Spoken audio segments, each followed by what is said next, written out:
तो दोस्तों पराग Pareek flexi cap fund का जो लेटेस्ट पोर्टफोलियो है जून का वो आ चुका है। तो डिस्कशन करने वाले हैं क्या क्या मेजर चेंजेस हुए हैं। काफ़ी सारे बाइंग यहाँ पर म्यूचुअल फंड ने किया है। अभी लोगों का कंसर्न ये आने लगा है 1.5 लाख करोड़ के आसपास का एसेट अंडर मैनेजमेंट हो चुका है। सबसे ज़्यादा किसी भी म्यूचुअल फंड का आज तक इतना एसेट अंडर मैनेजमेंट नहीं हुआ है। तो क्या यहाँ से परफॉर्मेंस आ पाएगी, क्योंकि पिछले 1-2 सालों में परफॉर्मेंस नहीं आ पाई है। क्या डिसीजन वो ले रहे हैं अपने पोर्टफोलियो में, क्या चेंजेस कर रहे हैं, वो सारी चीज़ों पे आज डिटेल में बात करेंगे। रिटर्न्स कैसी रही है, वो सारी चीज़ें डिटेल में देखने वाले हैं। तो सबसे पहले एक बार ही हम पोर्टफोलियो की डिस्कशन कर लेते हैं क्या क्या मेजर चेंजेस हुए हैं।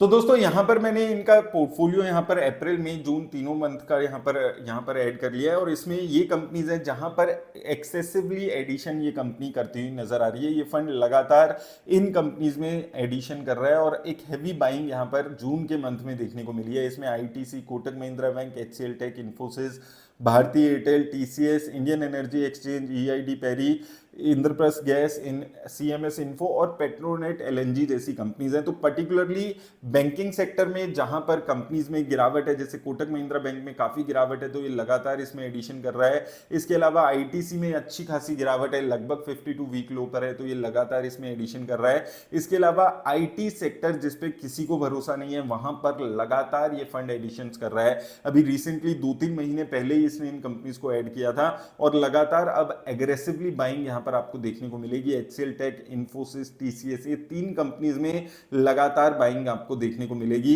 18 लाख शेयर्स टीसीएस के खरीदे हैं, ऐसे ही 30-31 लाख शेयर्स इसने एचसीएल टेक के खरीदे हैं, 54 लाख शेयर्स इन्फोसिस के इस महीने में खरीदे हैं। भारतीय एयरटेल भी लगभग 52 वीक लो के आसपास है, तो वहां पर भी आप देखेंगे एक अच्छी बाइंग ये फंड करते हुए यहां पर आपको नजर आएगा लगातार। इसके अलावा गैस सेक्टर खराब कर रहे हैं, तो आईजीएल में लगातार एडिशन है। अभी 3-4 महीने पहले ही इसमें एडिशन किया है और लगातार इसमें अपनी जो एलोकेशन है उसको इंक्रीज कर रहा है और धीरे धीरे हर महीने कुछ ना कुछ ऐड ये कर रहा है। आप देखेंगे अप्रैल टू मई में एक अच्छा खासा एडिशन किया था इन्होंने आईजीएल में, इसके बाद अभी दोबारा से एक अच्छी एडिशन किया है। इसके अलावा पेट्रोनेट एलएनजी को नया अपने पोर्टफोलियो में ऐड किया है, 1 करोड़ शेयर्स इसके भी यहाँ पर इसने परचेज किए हैं। तो लगातार वो कंपनीज जो कि परफॉर्म नहीं कर रही है, जहां पर फंडामेंटली स्ट्रॉन्ग कंपनीज हैं, उनमें खरीदारी ये करते हुए नजर आ रहे हैं। इसके अलावा कुछ ये कंपनीज हैं जिसमें थोड़ी बहुत खरीदारी आपको देखने को मिली है, बहुत ज्यादा नहीं है। Bajaj holdings, Mahindra and Mahindra type companies यहां पर आपको देखने को मिलेगी। एनजीएल में भी थोड़ी बहुत खरीदारी यहां पर की है। इसके अलावा 2 कंपनीज हैं जिनमें सेलिंग की है, बहुत ज़्यादा सेलिंग नहीं है, लेकिन थोड़ी सी सेलिंग मारुति सुजुकी और डॉक्टर रेड्डीज लैब में भी यहाँ पर करते हुए ये फंड यहाँ पर नजर आया है। ओवरऑल अगर हम बात करें इस फंड की एलोकेशन पे, तो अगर आप ओवरऑल यहाँ पर फंड की एलोकेशन एक बारी मैं आपको दिखाता हूँ, तो यहाँ पर आप देखेंगे सबसे ज़्यादा पैसा एचडीएफसी बैंक में नजर आएगा। उसके अलावा पावर ग्रिड, कोल इंडिया, आईटीसी, आईसीआईसी बैंक में ज़्यादा पैसा है। तो जितनी भी कंपनीज आप पोर्टफोलियो में यहाँ पर देखेंगे, कम रिस्क लेने वाली, कम प्राइस टू अर्निंग वाली कंपनीज आपको दिखेगी, कोई भी बहुत ज्यादा एग्रेसिव कंपनीज यहां पर आपको नहीं दिखेगी। इसके अलावा 3 रिट्स भी अभी रिसेंटली खरीदे हैं, जिसमें यहां पर आप देखेंगे Brookfield India real estate trust में एक और फर्दर एडिशन किया है। तो लगभग 4.17% पैसा इसने अब रेट्स में भी अपना लगा दिया है। जो इनकी फॉरेन इक्विटी है उसमें कोई चेंजेस ये कर नहीं सकते और ना ही चेंजेस हो रहे हैं,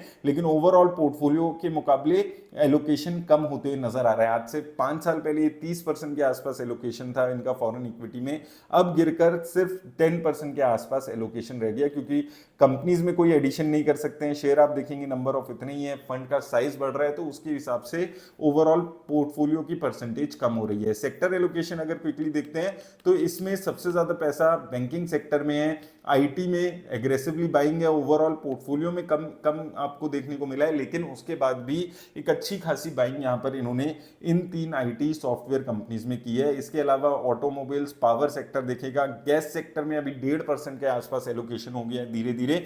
रिट्स और इसमें हमने ऑलरेडी बात की है, जिसमें लगातार एलोकेशन ये बढ़ रहा है, रिट्स में बढ़ रहा है, आईटी सॉफ्टवेयर में, बैंकिंग सेक्टर में, उन्हीं कंपनीज में ये एडिशन करते हुए यहां पर नजर आ रहा है। ओवरऑल रिस्क रेशियोज की बात कर लें क्विकली, तो रिस्क रेशियोज में अगर हम देखें तो बीटा 0.6% के आसपास का नजर आएगा आपको।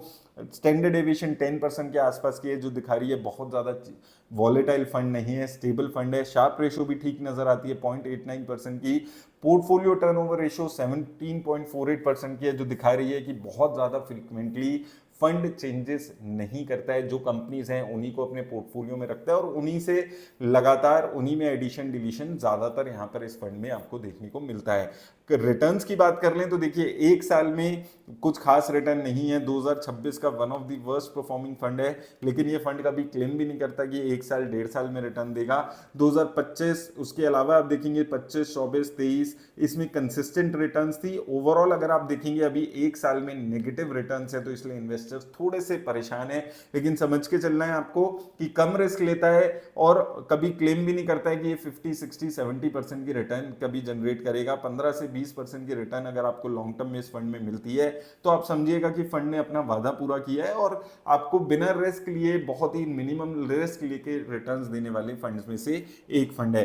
ओवरऑल अगर आप देखेंगे अभी भी 5 7 और 10 सालों में ठीक रिटर्न्स नजर आती है, लेकिन अभी जो परफॉर्मेंस है वो एवरेज परफॉर्मेंस आप ओवरऑल मान सकते हैं। ऐसा नहीं है कि ये बेस्ट परफॉर्मिंग फंड में से अब एक नाम है, लेकिन एक स्टेबल फंड है जो कि कम रिस्क ले रहा है। ओवरऑल रोलिंग रिटर्न्स पे बात करें तो देखिए कंसिस्टेंसी यहां पर आपको देखने को मिलेगी। 2013 से लेकर 21 से लेकर अगर आप अभी तक देख रहे हैं तो लगातार ये फंड अपने जो बेंचमार्क इंडेक्स है उसको 3 साल के पीरियड में बीट कर रहा है। अभी भी जब लोग बोल रहे हैं कि खराब परफॉर्मेंस है, एक साल में नेगेटिव परफॉर्मेंस है, उसके बाद भी ये फंड अपने बेंचमार्क इंडेक्स से लगभग 1.5% ज्यादा रिटर्न दे रहा है। इस फंड ने 15% के आसपास की रिटर्न दी है 3 सालों में और इसके बेंचमार्क इंडेक्स ने 13% के आसपास की रिटर्न दी है।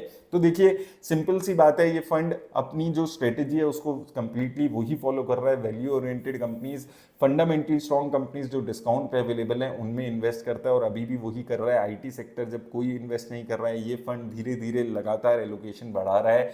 इसके साथ साथ आईटीसी, कोटक महिंद्रा बैंक जैसी कंपनीज जहां पर गिरावट आई हुई है उनमें अपनी एलोकेशन बढ़ा रहा है। गैस सेक्टर जहां पर उम्मीद कम हो गई है लोगों को, वहां पर ये अपनी एलोकेशन बढ़ा रहा है। तो वही स्ट्रेटेजी ये फॉलो कर रहा है कि जो कंपनीज गिर जाती हैं, काफी वैल्यूएशन कम हो जाती है, फंडामेंटली स्ट्रांग होती है, उनमें ये फंड अपना पैसा लगाते हुए नजर आ रहा है और वही स्ट्रेटेजी ये अभी भी फॉलो कर रहा है। तो ओवरऑल फंड अपनी स्ट्रेटेजी सिमिलर फॉलो कर रहा है, हालांकि 1 और 2 साल में रिटर्न्स नहीं है। आपको एक्सपेक्ट भी नहीं करना है अगर आप इस फंड में लंबे टाइम के लिए इन्वेस्ट कर रहे हैं कि ये फंड 40-50% की रिटर्न देगा। अगर एक एवरेज रिटर्न्स के लिए कोई फंड जो कम रिस्क लेने वाला फंड है उसमें इन्वेस्ट करना चाहते हैं तो ये फंड आपके लिए सुटेबल है।